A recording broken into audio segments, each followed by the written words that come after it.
Selamat malam. Jadi saya mau sharing EQ dalam konteks atau koridor bukan mengajar malam ini. Saya mungkin lebih ke arah Habibita tuh mengiming-imingi, pengennya lebih ke sharing tentang bagaimana berlatihnya ya. Ada satu hal, bagaimana EQ booster ya. Masa pandemi ini kita lebih kenalnya imun booster ya, bagaimana meningkatkan imun. Nah, sedangkan meningkatkan imun itu tidak bisa dilepaskan dengan meningkatkan yang namanya EQ. Karena banyak orang di era pandemi ini bukan fokus kepada kehebatan tubuh kita untuk mengatasi berbagai macam masalah kesehatan, tapi lebih fokus ke kekhawatiran dan ketakutan akan virus itu sendiri. Ya. Nah, inilah perlunya EQ. EQ itu bagaimana orang melihat, merespon secara proporsional masa pandemi. Ya, sempat ada yang waktu saya sharing ini ada yang nanya, kan faktanya virusnya ada ganas. Ya, faktanya iya, tapi faktanya juga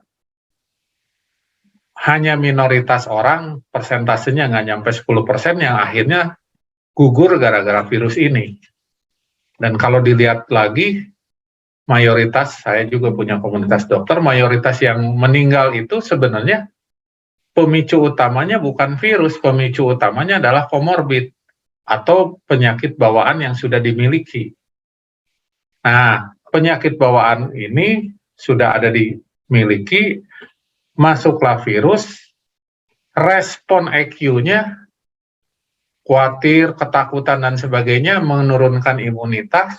Imunitas itu akhirnya tidak cukup kuat untuk menghadapi virus tadi ya.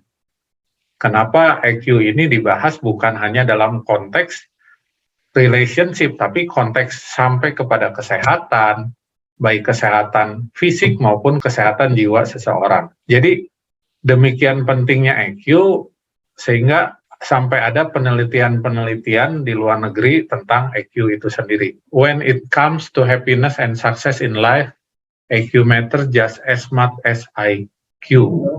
Learn how you can boost your emotional intelligence, build stronger relationship, and achieve your goal with.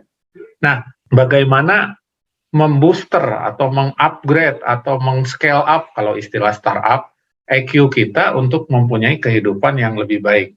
Nah, di sini emotional quotient 2.0 dibilang IQ plus EQ sama dengan sukses. Kita carilah di Google, ini rumus yang sering dipakai.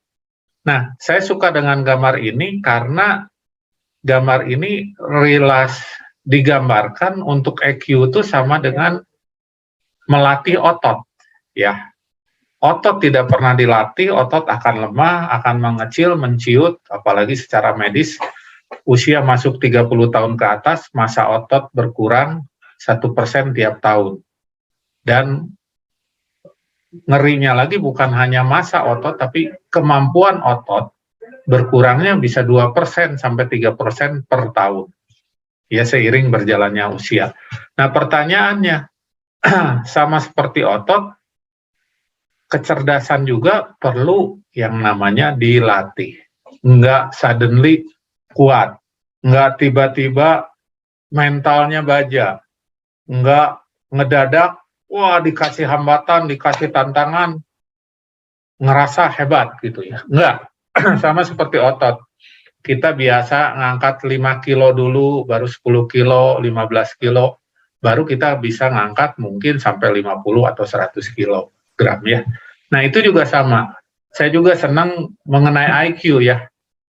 Baca artikel yang ditulis oleh Perdana Menteri Malaysia, Mahathir Mohamad, dibilang sama, kecerdasan secara pikiran kita, kalau dilatih terus-menerus seperti otot, itu nggak pikun, makanya beliau bisa berperan sebagai Perdana Menteri Malaysia di usia kepala 9, di mana orang-orang udah berpikir, wah pasti pikun, nggak bisa mimpin negara dan sebagainya.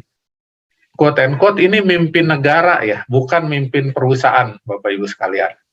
Nah, saya akan membahas satu variabel EQ, tapi tolong ini juga bisa diaplikasikan ke kesehatan, diaplikasikan juga ke masalah berpikir, ya.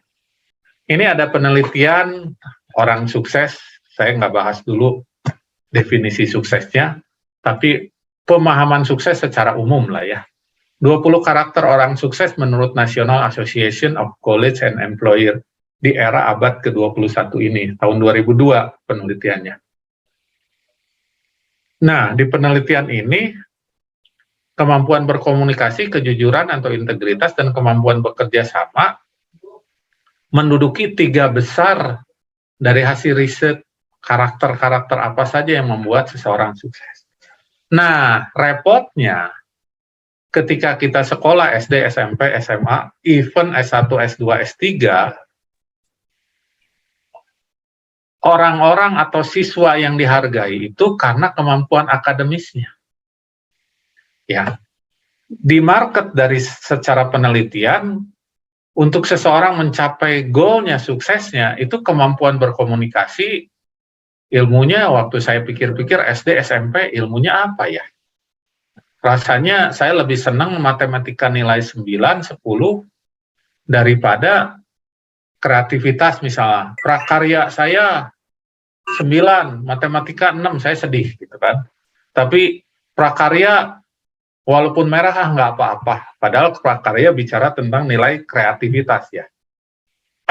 Jadi kemampuan berkomunikasi, kejujuran atau integritas, dan kemampuan bekerja sama itu menduduki 3 besar peringkat faktor penentu kesuksesan orang. Bahkan disebut ini sebagai satu karakter juga, atau karakteristik variabel kita nama.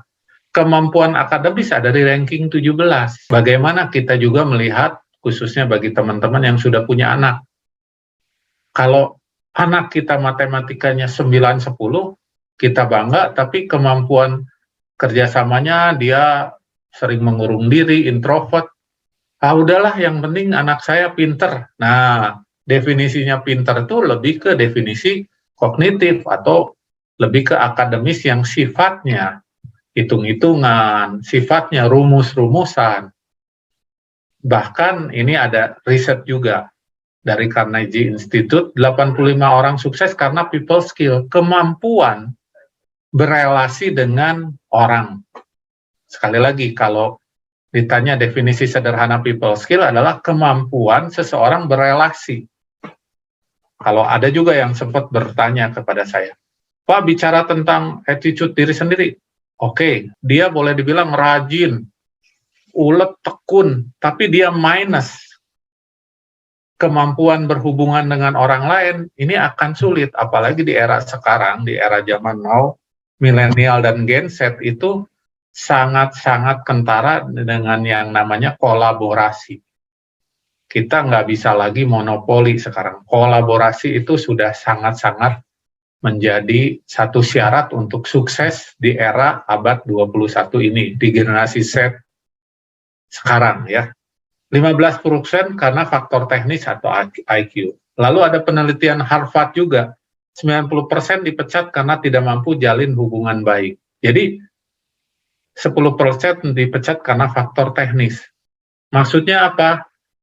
Saya mempelajari gini, banyak orang-orang jenius, tapi akhirnya tidak mampu bekerja sama dengan rekan-rekan kerjanya, akhirnya dipecat, karena dia bisa saja menjadi satu orang yang bikin suasana teamwork-nya atau team building-nya itu bermasalah gara-gara 1-2 orang saja. Ya. Walaupun memang dia punya kemampuan di atas rata-rata. Dulu saya pernah ketemu orang HR dari Indofood Group. Dia bilang, Pak, tahu nggak, di Indofood Group itu yang bisa masuk jajaran manajer ke atas and above, IPK-nya nggak boleh lebih dari 3,5. Saya sempat nanya 2 kali, maksud Bapak IPK-nya minimal 3,5? Enggak, tidak boleh lebih dari 3,5. Lah kan bagus Pak, orangnya pinter. Ya, hasil pengamatan pengalaman kami, begitu orang IPK-nya cum laude, summa cum laude, seringkali susah bekerja sama, bahkan dalam memimpin anak buah. Karena apa? Mereka merasa anak buahnya bodoh, karena susah belajarnya. Mereka merasa anak buahnya itu keterlaluan, karena dikasih tahu nggak ngerti-ngerti, padahal memang dia pinter ya. Oh, jadi policy itu ya. Kalaupun ada yang di atas 3,5 ingin naik jabatan manajerial sampai direksi, dia harus dites dulu. Loh, kok dites lagi? Kan Pak, IPK 3,5 itu lebih mengindikasikan kepada kemampuan akademis, bukan kemampuan leadership katanya. Nah, di situ bagi saya masuk akal dan saya terima itu sebagai satu pengalaman baru bagi saya, feedback dari satu perusahaan yang skalanya udah multinasional ya, Indofood itu udah sampai di luar negeri juga ada. Nah, sekarang kita bahas EQ. EQ adalah banyak orang bicaranya kecerdasan emosi. Tapi ini juga seringkali linguistiknya jadi polemik ya. Emang emosi bisa cerdas, Pak? Nah, karena orang memahami emosi itu sesuatu yang negatif. Kalau ditanya, emosi, oh jangan emosi dong. Padahal yang disebut emosi itu sebenarnya ya ekspresi perasaan ya. Sedih, gembira, marah, itu kan emosi itu semua. Tapi karena terdistorsi sedemikian rupa, kata emosi itu berkonotasi satu ekspresi yang negatif, ekspresi yang buruk. Makanya pernah ada yang nanya, Pak, kan emosi itu kan jelek, masa bisa cerdas? Berarti ini kejelekannya cerdas. Nah, akhirnya saya nemu dari teman saya, dia orang NLP juga, dia bilang, Pak, saya lebih senang memakai kata kedewasaan emosi. Nah, kalau kedewasaan emosi, orang lebih memahami seperti ini. Dia dewasa dalam mengelola emosinya. Ya, sebenarnya oke-oke saja sih. Cerdas dalam mengelola emosi ya sama juga. Tapi ya dua istilah ini supaya orang lebih memahami, ada yang namanya kedewasaan emosi atau orangnya bisa mengelola emosi, cerdas mengelola emosi, ada yang tidak. Nah, menurut Wikipedia, EQ adalah kemampuan seseorang untuk menerima, menilai, dan mengelola serta mengontrol emosinya. Ya, kemampuan menerima, acceptance, menilai, mengelola, serta mengontrol emosi dirinya dan orang lain. Nah, makanya saya pakai gambar tangan lagi ngegenggam. Apapun emosinya dia bisa handle, bisa kendalikan ya. Orang lain, emosi dirinya maupun emosi orang lain di sekeliling. Dalam hal ini emosi mengacu kepada perasaan terhadap informasi atau akan suatu hubungan. Sedangkan kecerdasan mengacu kepada kapasitas untuk memberikan alasan yang valid akan suatu hubungan. Nah, ini kecerdasan emosi ini menurut definisi Wikipedia ya. Ini bukan untuk dihafalkan dan saya juga nggak hafal.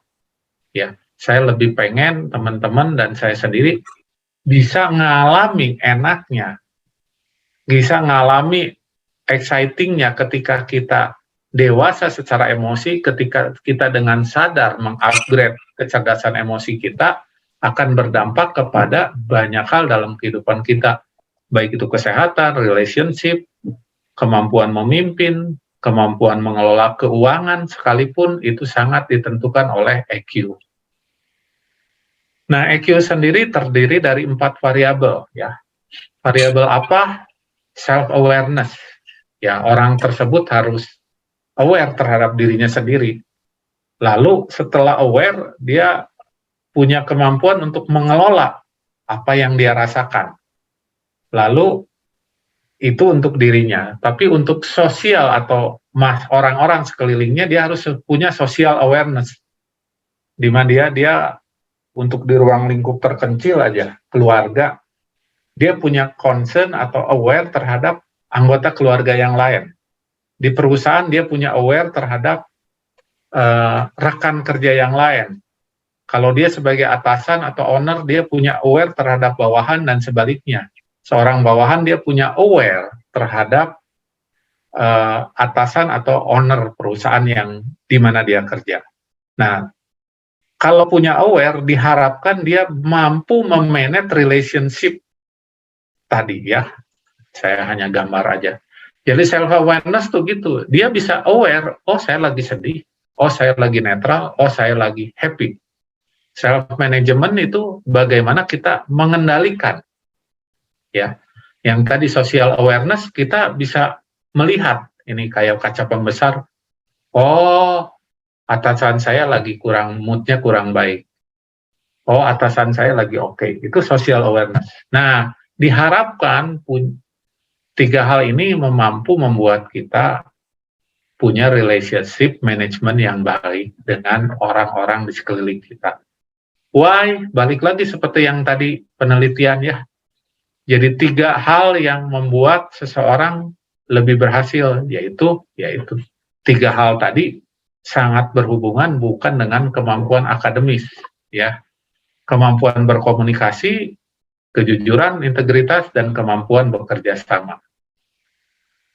Nah, berikutnya presupposition, bahasa Indonesianya praanggapan. Setiap peristiwa dan perilaku seseorang, nah ini apa kaitannya dengan kecerdasan emosi? Yuk kita sama-sama punya satu presupposition atau praanggapan bahwa setiap peristiwa dan perilaku seseorang itu kaitannya dengan apa yang di luar kita ya. Tadi self-awareness dan self-management kaitannya dengan apa yang di dalam kita. Tapi orang bisa merasakan IQ kita bagus atau jongkok itu ketika kita berhubungan dengan orang lain, ya. Netral, bukan Netflix ya, netral. Jadi setiap peristiwa dan perilaku seseorang itu netral. Apa poinnya? Saya akan kasih poinnya ini. Pemahaman atau makna adalah ibu dari setiap keputusan dan perilaku seseorang. Pak, kenapa bukan Bapak? Ibu. Saya pakai ibu karena supaya teman-teman bisa menganalogikan bahwa segala sesuatu yang lahir dari seorang ibu itu ada prosesnya. Dia hamil dulu 9 bulan baru melahirkan anak. Sama, setiap keputusan dan perilaku seseorang itu ada proses behind the decision.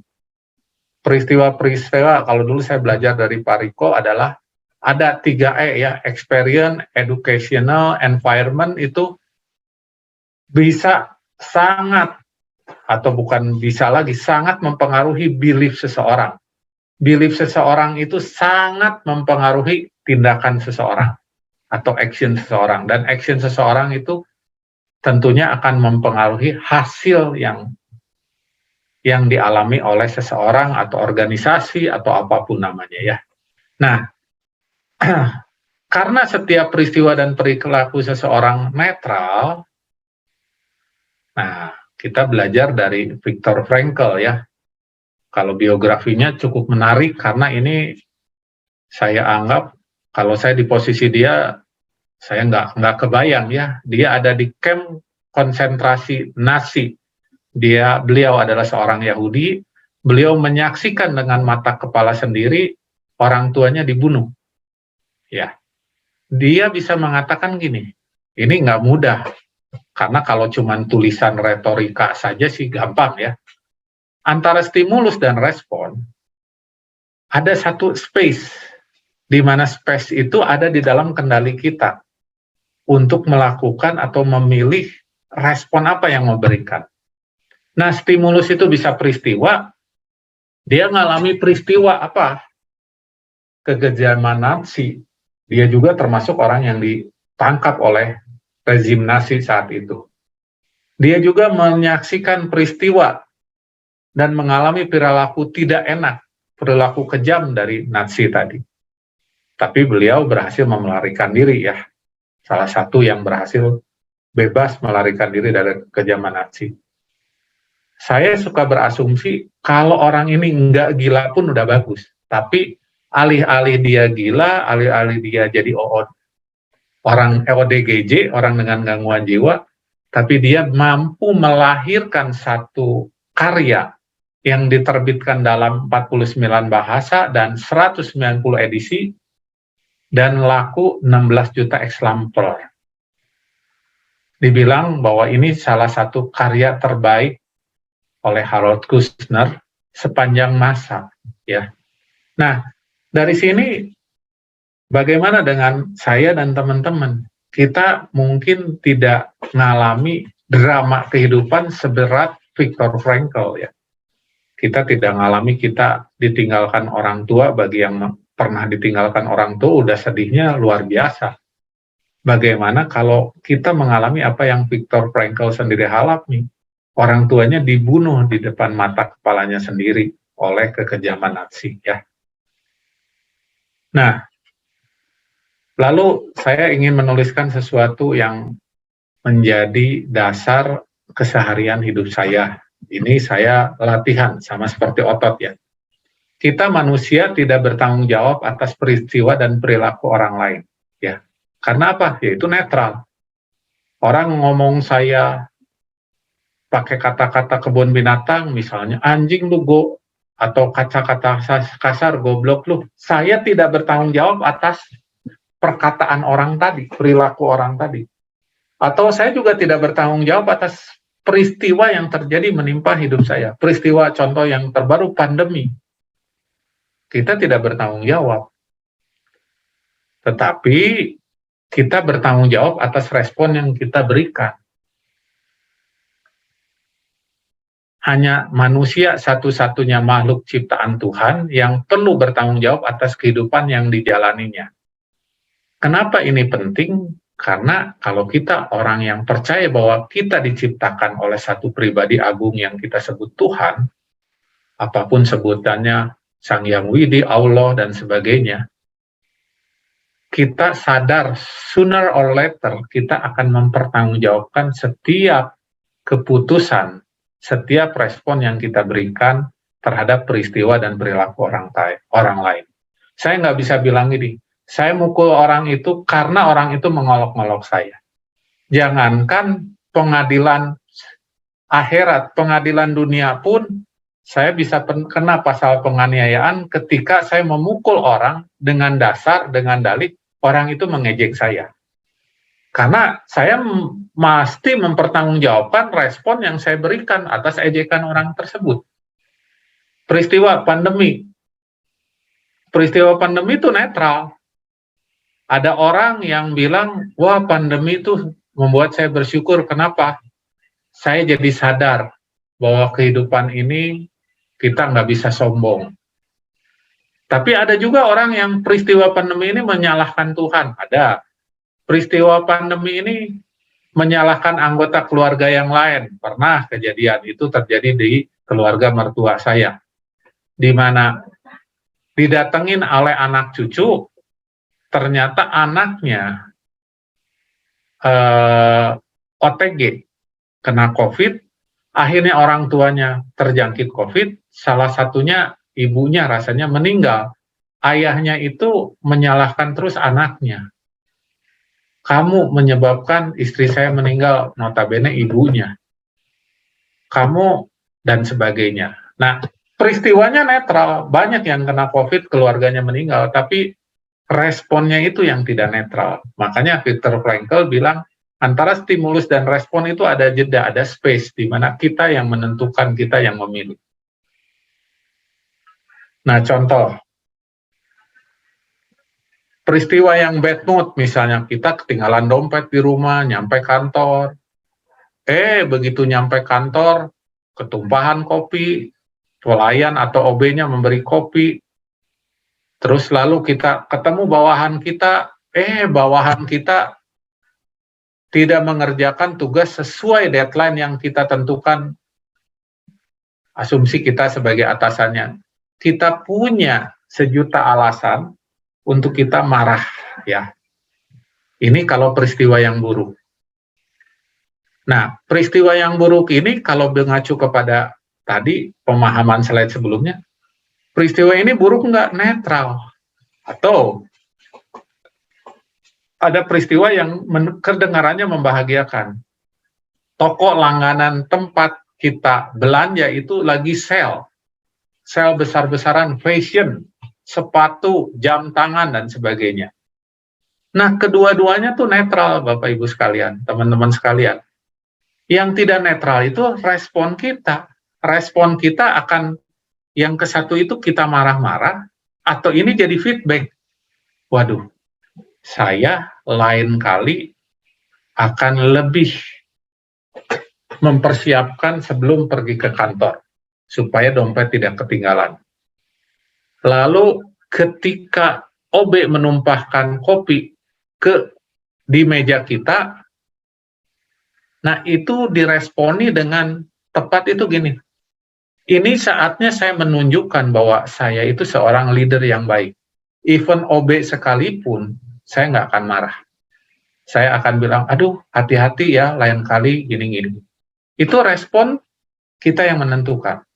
Karyawan, bawahan kita tidak sesuai deadline. Lalu kita evaluasi, mari kita evaluasi. Apa penyebab tidak sesuai deadline? Sehingga kita menemukan apa yang salah, planningnya kah?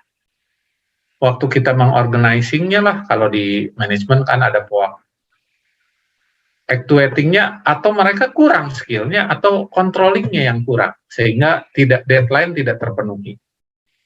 Jadi peristiwa buruk, atau peristiwa ini netral, kita bisa beri makna ini satu peristiwa buruk, sehingga kita akhirnya tantrum kalau kita anak-anak marah-marah, atau peristiwa ini jadi satu peristiwa yang baik untuk kita dapetin pembelajarannya.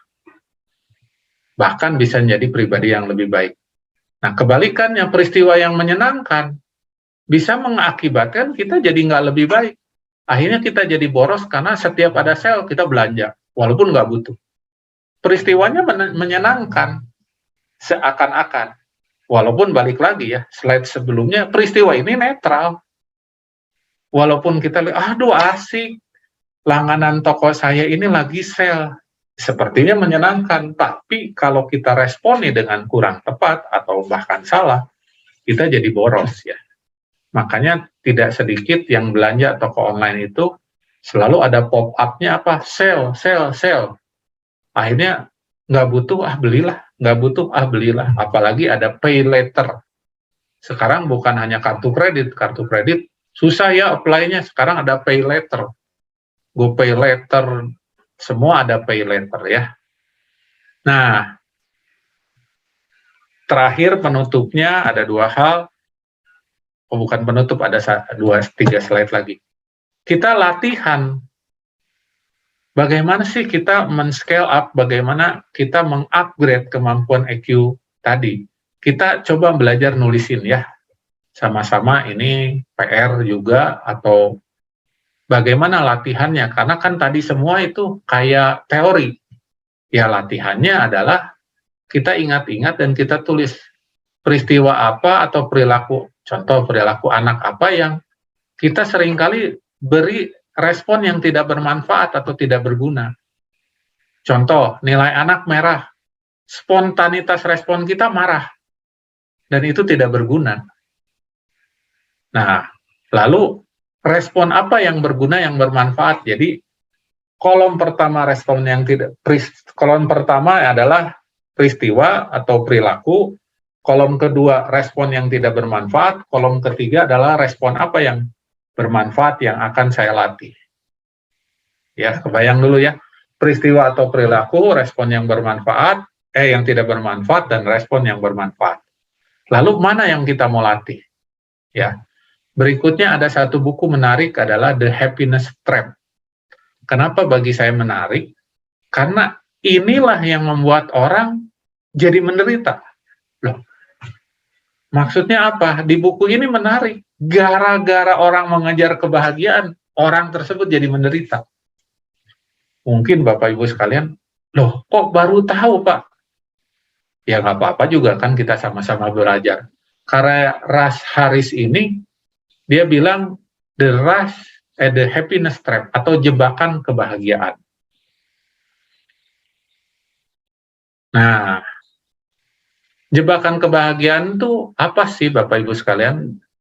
Jebakan yang menuntut kita setiap kali bahwa saya harus bahagia, saya harus bahagia. Emang salah Pak? Saya nggak bilang ini dalam koridor salah benar. Tapi ini bisa jadi jebakan. Akhirnya kita search di Google, bagaimana cara bahagia, 5 tips praktis membuat bahagia, kiat-kiat membuat bahagia sepanjang masa. Nah, hal-hal itu akhirnya ketika kita tidak bahagia nih di bawah, lalu kita spontan. Nah, wah, gua salah. Kalau begitu saya harus hilangkan pikiran negatif. Tapi berkecamuk terus. Nah, berikutnya ini yang terjadi self awareness dalam hidup kita. Kalau kita sudah mendefinisikan bahwa hidup harus bahagia, tidak boleh ada sedih dan sebagainya, ketahuilah manusia itu makhluk yang didesain dari awal punya kemampuan rasa sedih, punya kemampuan juga bahagia. Nah, ketika kita memberi makna yang bermanfaat, apakah tidak ada rasa sedih? Rasa sedih itu netral, rasa itu fine-fine aja. Justru seringkali rasa sedih, rasa khawatir, contoh rasa sedih membuat kita akhirnya punya empati. Rasa kehilangan, nggak bisa, berpikir positif. Orang tua saya meninggal, berpikir positif. Nah, itulah yang membuat orang jadi tertekan. Apalagi seseorang itu, kan kamu seorang rohaniawan, masa sih sedih? Wah, itu lebih berat ya. Kamu seorang pengajar, kamu seorang bos, banyak uang kok sedih. Nah, karena nggak memahami ya, seakan-akan mereka punya presupposisi adalah orang kaya pasti bahagia, gitu kan. Nah, ini Happiness Trap ini bagus, satu buku yang menceritakan tentang jebakan kalau orang tidak memahami kehidupan manusia itu selalu harus bahagia. Manusia itu hidup tuh unik ya. Makanya Tuhan kasih yang namanya perasaan. Perasaan khawatir, kalau yang jadi masalah adalah merespon kekhawatiran dengan salah. Tapi rasa khawatir itu membuat kita jadi berjaga-jaga, malah rasa khawatir itu mendatangkan respon yang berguna atau bermanfaat. Berikutnya, seringkali perangkap kebahagiaan itu membuat kita akhirnya berjuang. Makanya di bukunya Stop Struggling, Start Living. Berjuang untuk nggak boleh negatif, saya harus positif dan sebagainya. Akhirnya dia tidak lagi mampu menilai setiap peristiwa dan perilaku orang secara objektif akhirnya. Nah, di buku ini dia kasih 3 tips. Apa 3 tips? Pertama, mindfulness. Mindfulness itu kita sadari. Sadari saya sedih, ya memang saya sedih. Nah, bagaimana merespon kesedihan saya itu yang lebih berguna. Daripada, nggak boleh saya sedih. Contoh yang sekarang dialami oleh Gubernur Jawa Barat. Kehilangan anak, saya sedih. Dan dia menyadari rasa sedihnya. Lalu dia meresponinya seperti apa. Kedua, value. Value apa sih yang sebenarnya kita inginkan dari setiap dalam perjalanan kehidupan kita. Ketiga adalah action apa yang kita tentukan ya. Maksudnya apa?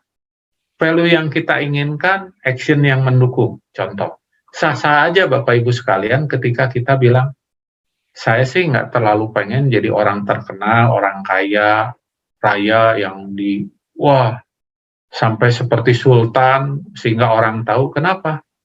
Hidup saya cukup sebagai seorang profesional, berkarir, punya waktu yang seimbang untuk kesehatan dan keluarga. Nah, itulah value yang kita inginkan. Lalu action yang mendukung apa? Nah, ada orang yang karena value-nya adalah harta, action-nya yang mendukung dia workaholic. Tapi begitu value yang dia inginkan keseimbangan hidup, action yang mendukungnya. Nah, inilah yang kita, latihannya apa sih? Saya juga lagi latihan. Value apa yang saya inginkan? Kesehatan saat ini, karena di era pandemi itu orang sangat aware kesehatan. Action apa yang mendukung? Saya, seperti yang di awal tadi saya terinspirasi untuk menjalankan intermittent fasting, untuk menjalankan kesehatan saya secara progresif ya. Nah, ini ada bonus. Bagaimana kecerdasan emosi yang bisa dirasakan atau kedewasaan emosi yang dirasakan oleh orang lain. Ini kaitannya dengan people skill ya, kemampuan berhubungan dengan orang lain. Ini ada 3 cara membuat orang lain penting. Cara pertama adalah dengan menyebut namanya. Ini sudah diteliti berabad-abad, orang kalau senang, orang akan merasa senang kalau dia ingat nama. Dia diingat namanya. Kebayang teman-teman, Bapak Ibu sekalian, ketika ketemu orang, kita kenal, Budi. Terus dia bilang, kamu siapa ya namanya? Waduh, itu kayaknya kita merasa unhappy ya. Waduh, kok dia ngelupain saya sih, sementara saya ingat dia. Jadi, Pak, saya agak sulit. Nah, disitulah disebut exercise latihan. Kedua, jadi pendengar yang baik. Nah, ini susah, bukan susah ya, butuh latihan yang cukup untuk seseorang pembicara seperti saya untuk jadi pendengar yang baik. Kenapa? Karena di kepala saya udah muncul banyak data informasi. Jadi ketika saya belajar mendengarkan istri saya, anak saya coba hibernate dulu data-datanya, supaya saya bisa mendengar tanpa asumsi. Yang repotnya saya sering mendengar dengan asumsi, saya tahulah kamu pasti begini ya. Ya, ketiga adalah berikan pujian yang tulus. Kenapa? Saya lagi latihan menghargai, ya contohnya anak saya. Dulu karena anak saya yang bungsu ini bermasalah secara akademis, tanda kutip, kakaknya nggak usah ngeles, dia perlu ngeles. Kakaknya lancar-lancar saja sekolahnya, dia pernah hampir tidak naik kelas. Nah, akhirnya ketika saya menemukan istilah there for you itu tuh, menemukan kekaguman pada diri anak saya, akhirnya saya bisa memberi pujian yang tulus. Kamu nggak apa-apa, kehebatan kamu, anugerah Tuhan kamu bukan dinilai akademis, khususnya matematika IPA, tapi kemampuan kamu di bidang gambar. Apa yang Papa bisa lakukan supaya kamu bisa berkembang? Dulu kan dia bilang, aduh saya mah nggak kayak Koko. Ya sekarang forget it. Koko punya anugerah sendiri, dia bertanggung jawab atas apa yang Tuhan berikan. Kamu tidak bertanggung jawab atas apa yang Tuhan tidak anugerahkan untuk kamu. Demikian teman-teman, itu latihan dan sharing saya tentang EQ. Yuk mari sama-sama berlatih. Berlatih sama seperti kita melatih otot kita, melatih kecerdasan kita, kita juga melatih EQ kita untuk lebih matang, lebih mature, lebih dewasa, karena seringkali masalah seseorang bukan terletak di peristiwa dan perilaku orang lain, tetapi seringkali akar masalahnya daripada respon yang kita berikan atas peristiwa dan perilaku tersebut. Kabar baiknya, itu bisa dilatih. Kabar baik kedua, itu bisa kita kendalikan kalau kita sudah terlatih. Terima kasih. Luar biasa pemirsa. Terima kasih semuanya. Selamat malam, salam sejahtera. Sampai kita ketemu lagi minggu depan.